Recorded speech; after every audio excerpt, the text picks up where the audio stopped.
Bila orang muda komplain je, generasi lama mesti panggil kita lembik. Cakap senang ah. Dulu kita dijanjikan belajar rajin-rajin, hidup akan senang. Sembang. Ramai orang yang study, habis je study, keluar gaji 2,500. Umur 30 masih menyewa rumah. Bukan buat satu kerja je, 2 kerja, tapi hidup masih rasa sempit. Kita dah ikut skrip, tapi kenapa benda ni masih jadi macam ni? Orang lama memang suka cakap, kita ni generasi lembik, suka komplain, cepat burnout, cepat koyak.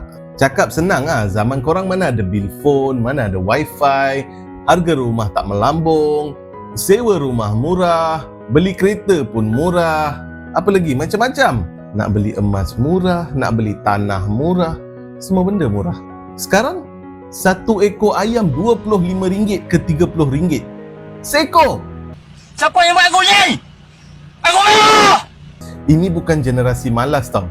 Ini generasi yang penat. Nak beli barang makanan pun, barang makanan untuk rumah pun kadang dalam RM700. 5 ke RM700. Kalau lebih lagi tu, itu dah melampau lah. Tu memang tak reti nak saving lah tu. Dan social media pun bagi kita rasa macam susah nak telan realiti kehidupan ni. Sebab bila kita bangun pagi, kita scroll social media, kita tengok orang kaya pergi travel, tayang emas, tayang duit, tayang kereta, macam-macam ditayangnya. Seolah-olah hidup ni perfect untuk sesetengah orang. Think about it clearly. Malaysia hari ni dah bukan Malaysia yang zaman tu.